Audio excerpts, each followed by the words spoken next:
Okay. So he has 20 seconds to get back in here.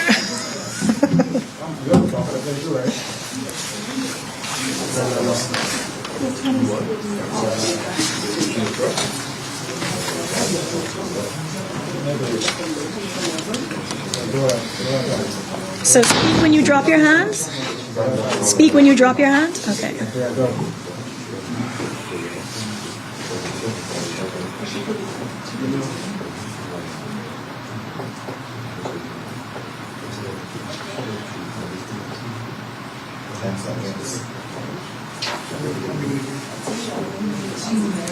Good afternoon, everyone. Good afternoon, Minister Lundy, our Minister of Disaster Risk Management. Good afternoon, Chairman Storr of the Disaster Risk Management Authority. Good afternoon, MD, Sergeant, and good afternoon to all my colleagues from the DRM Authority and, of course, my colleagues from media and the Bahamian people at home. I'm glad to be standing before you in what I hope will be the last of the pressers for this tropical storm system. And in the interest of speeding that along, I'm going to invite immediately to the podium our Minister, Minister Lundy, who will give remarks wrapping up on our response to Tropical Storm Imelda.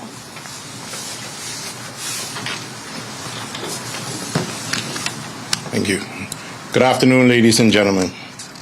We have now received our official all clear for all islands of the Bahamas. Tropical Storm Imelda came and the Bahamas stood tall. There was no loss of life and no serious injuries, which above all else is the greatest victory. This storm was one of disruption, not destruction. And because of our preparation, coordination, and the resilience of our people, the Bahamas prevailed. From the very first advisory, our systems were mobilized.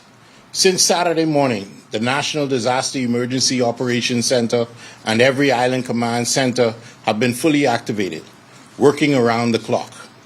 I want to extend heartfelt thanks to the NDEOC team, the emergency support functions, our uniformed forces, family island administrators, disaster risk management committees, and all of our partners, public and private, for their dedication and service. Our response was coordinated and comprehensive. On power, as BPL reported during last night's update, widespread outages occurred, but their crews are on the ground and on the move, working tirelessly, and they will not rest until service to every family and every home is restored. On flooding, as predicted by the Met Department, that would have been our greatest hazard.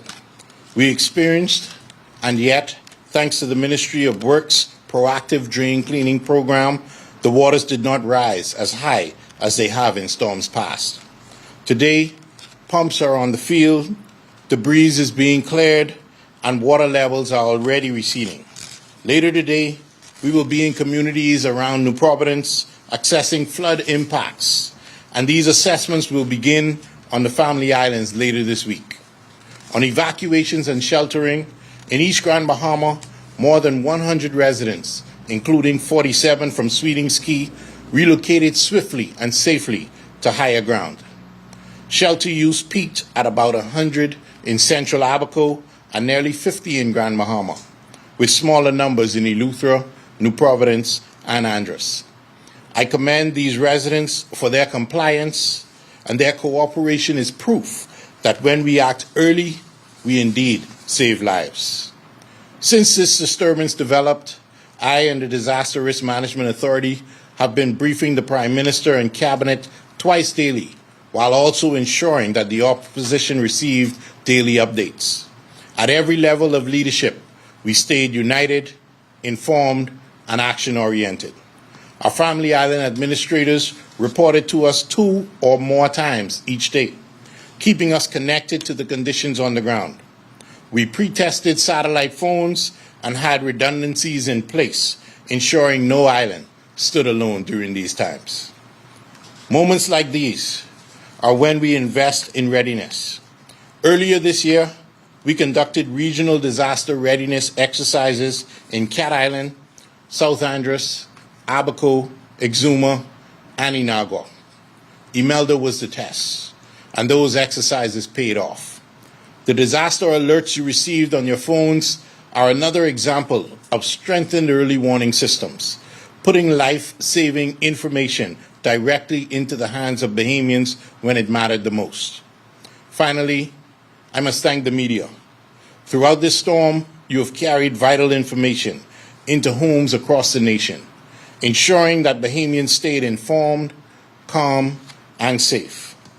My friends, Imelda has reminded us that storms will come, but so too will preparation, resilience, and unity. The Bahamas is not fragile. It is fortified. The Bahamas is no stranger to storms, but we are stronger than every storm that comes our way. Let us remember this truth.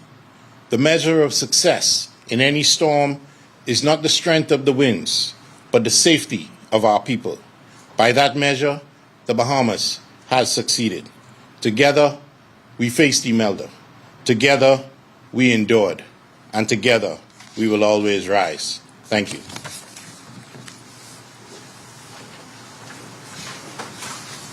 Thank you so much, Minister, for those words of encouragement. I will now hand the mic over to our Managing Director, Aaron Sargent, who will bring greater details of the situation on the ground in the islands and our steps going forward. Good afternoon. Thank you, Minister, our Executive Chair, members of our Disaster Operations Division, our Head of Communications, Ms. Shantas Dillard Wilson. Tropical Storm Imelda has moved north of the Bahamas, as we know. While we are grateful that it did not escalate into a hurricane, it did have broad effects across the archipelago, moving steadily up the chain of islands and impacting communities from New Providence through Abaco and Grand Bahama. This storm allowed us to test several of our upgraded disaster management systems and protocols in real time. The National Disaster Alert System, which Minister spoke about, sent several warnings directly to mobile phones and proved effective in reaching residents quickly. One particular moment occurred in the Abaco community at around 3 a.m. when we were advised in the NDEOC by the Met Office that Imelda had shifted course, which was slated now to impact low-lying areas in Abaco. We were able, and we are grateful for the work of Senior Assistant Commissioner of Police, Mr. Shivago Dames, and Commissioner Shanta Knowles for allowing us a space on that platform for us to develop the National Disaster Alert System. We were able to reach residents at 5 a.m., advising them to seek higher ground if necessary, if their houses or homes or residents are compromised. We are pleased with how it performed. We already are working on enhancements. We have received some feedback, and while we are in the infancy stages, we will work to enhance that, which will include the ability to geographically target the alerts for greater precision. Imelda also gave us a chance to test our evacuation protocols. We are proud to report that the evacuation orders, which have now expired, was followed with exemplary compliance, particularly in East Grand Bahama and Abaco. Over 100 residents safely relocated in or from East Grand Bahama, and more than 170 persons sought shelter in Abaco at the height of the storm. This level of cooperation from the public is a testament to how proactive measures paired with public trust can save lives. In total, 225 persons sheltered across Abaco and Grand Bahama, while smaller numbers were accommodated in Eleuthera, New Providence, and Andros. The National Disaster Emergency Operations Center and Family Island Incident Command Centers were fully activated since Saturday morning and worked tirelessly around the clock with our partner agencies. We had several rescue requests which were met promptly through the collaboration with the Royal Bahamas Defense Force, who leads our search and rescue emergency support function. 4 persons were rescued in Yellow Elder, 3 families in Pinewood were assisted, and a family in Ridgeland Park were reached but declined evacuation after assistance and after requesting further assistance with removing the water from their residence. Shelter operations ran smoothly and are already being wound down in New Providence, Andros, and Grand Bahama, where people are being requested to return, or shelteries are being requested to return home. These outcomes are a result of proactive planning, rehearsed coordination, as Minister alluded to, with the regional disaster readiness exercises that we have expanded this year, and strong interagency teamwork Again, shout out to the Department of Social Services and their team who assisted us around the clock in the National Disaster Emergency Operations Center. Abaco and Grand Bahama were the last islands to remain under tropical storm warning. In Abaco, flooding was observed along Don McKay Boulevard and Forest Drive, with island-wide power outages that forced the Marsh Harbor Clinic to operate in emergency mode. Shelters in Abaco, including the Central Abaco Primary, which sheltered around 50 persons, Moores Island Primary School sheltered 10 persons, remained open until conditions stabilized.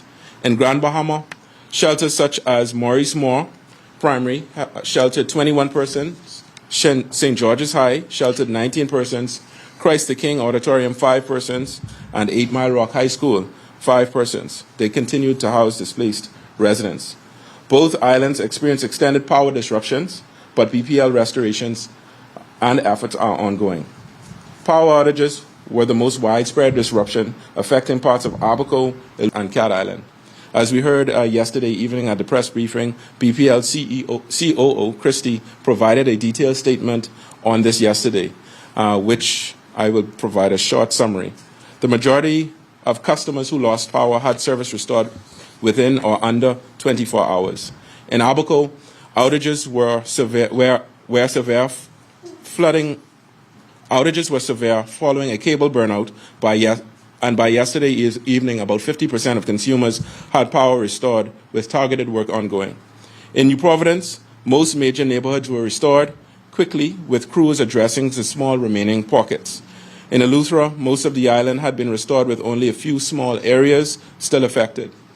Airports across the impacted islands experienced temporary closures during the peak impact. In Eleuthera, Northern Eleuthera, Rock Sound, and Governor's Harbor airports were closed, but are in the process of reopening, and I believe they have already reopened at the time of this press briefing. In Abaco, Leonard Thompson International and Treasure Key airports were also impacted and were reopened. Other family airports, including San Andres, Mangrove Key, resumed operations shortly after the storm. Clinics operated on their generators where needed, and we are pleased to report that there were no major medical emergencies. With the all clear now issued, we are transitioning into recovery mode. Damage assessments will begin focusing first on Abaco and Grand Bahama as the hardest impacted islands. As outlined in the cabinet briefing, relief supplies were pre-positioned in advance of the storm and included for food and water supplies to sustained displaced households, emergency tarpaulin and shelter materials for roofing and structural damage, portable generators and fuel reserves to maintain essential services during the outages, medical kits and sanitization supplies for clinics and community use. These items were mobilized immediately to support impacted islands. Public health monitoring will now remain in effect for those flood-activated areas to guard against any secondary risks, such as mosquito-borne illnesses. In summary, Tropical Storm Imelda tested our systems and our people, and both rose to the occasion. The disaster alert worked, the evacuations were successful, rescue requests were swiftly met, and utility and recovery crews are hard at work even now. These results are possible because of the proactive and prepared coordination efforts as we executed in relation to Hurricane Imelda. On behalf of the DRM Authority, I thank the National Disaster Emergency Operations Center, all emergency support functions and partner agencies, our law enforcement and uniformed services, the Family Island administrators who in particular worked tirelessly around the clock, along with their disaster risk management consultative committees, and most importantly, the people of the Bahamas for their cooperation and resilience. Together we have demonstrated that with preparedness, partnership, and proactive action, we can face these hazards and keep our nation safe. Thank you.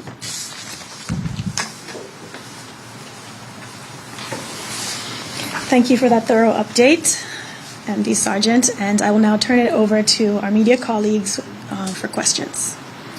There's still a lot of flooding across some communities here in the capital, severe flooding at that. I know yesterday it was mentioned that supplies were being given to those residents, but are you able to give an update in terms of if people are reaching them, because a lot of them are saying that they're not being reached, probably because of the flooding, and any additional help that could go to those individuals? MD will answer that question. So Ministry of Works, along with the DRM Authority, have stepped up their response efforts. I know today we will be going in several communities. There are several flooding and pumping trucks that are on the road that Ministry of Works has engaged to bring some relief. We are also going to take some relief as well when we do our walkabouts to assess any further damage. And so efforts are ongoing. Additionally, Water and Sewage has also joined in the effort in terms of assistance to the residents of those affected areas. Go ahead. Take some relief. What does that mean tangibly when you say take some relief? What are you... So we primarily, that's tarpaulin. That has been a major request from a lot of residents. We've received a number of calls. We've distributed before the storm a number of tarpaulin. As it relates to the flooding, that has to recede along with the efforts of Ministry of Works and the pumping of that. A part of the challenge is in most densely populated areas, there's no runoff or the ability to discard that additional water that's on the ground. But the teams are working. We are trying to find some creative solutions to move the water quickly so that people can return to normalcy. How soon will damage assessment teams be dispatched to the islands, the program? On Thursday, we will be taking a team into both islands. And what are some of the, measures in place to support the mental health of residents over there in the Bahamas who've been traumatized and affected 6 years after Hurricane? Yes, that's something definitely that we have discussed with the Ministry of Health and our partners at the Public Hospitals Authority to support the efforts. Psychosocial support is something that is one of the lessons learned out of Hurricane Dorian, and definitely we will look to provide some support to those residents who still suffer from the trauma of Hurricane Dorian as it relates to this storm. Minister Landy, you mentioned the Water and Sewage Corporation assisting as it relates to flooding. How exactly are they lending assistance? Because again, we spoke to some residents who are stuck in their homes and they're haven't really seen outside big trucks pulling up but pulling off. Well, what they would see is trucks pulling up and sucking up the water and then pulling off. As MD Sargent said, we don't have the ability to let the water off in that area because they don't have the drainage facilities, so they have to actually take the water out of that area and dispose of it somewhere else. The Water and Sewage is assisting by using some of our big pumps, and we're at now in the area of the Saunders Beach area out west, and that's where we're disposing of the majority of the water that's in the White Grove area as well as the Chippenham area and that Propel track area. That's what we're dealing with right now. In the aftermath of the storm, in terms of the level of flooding that we've seen, what can we see be done moving forward to try to mitigate this, I guess, from a government standpoint? Yes. To try to prevent this from happening in the event we see another storm that may be worse than the one we saw over the weekend? Well, one thing what we can't do is prevent the rain from coming. But we are in this, in right now, we're dealing with Ministry of Works, as well as Water and Sewage. We're in talks with a lot of contractors to try and come up with a permanent solution in some of the areas. I know part of what was already done was seen in the downtown area. That's why most of the water receded already. So we're actually going to enhance that by trying to push the water in a certain direction and have it stored. That's where the water will evaporate a lot more faster. But we're going to do that throughout the entire country. That's where we use that as a model initially. And how often will that be maintained? Because I know a lot of residents are complaining that the draining system, I guess the maintenance of the drains, the cleaning of the drains has not been happening, frequently. Well, I could tell you the Ministry of Works has a robust system where they've been maintaining the drains throughout the island, but they have to appreciate where the water table is in Nassau. Any rain would bring water. It's how fast the water recedes. And we just had a tropical storm pass through. That's why the water is settling, and that's why we realize in some areas the water wouldn't recede, so we have to speed it up by sending in pump trucks and having it moved and disposed elsewhere. Okay. If there are no more questions, I'll bring this press conference to a close. Thank you, everybody, for your remarks and for your questions. And thank you to the Bahamian people for your compliance and your support throughout this system. Thank you, everyone, and be safe.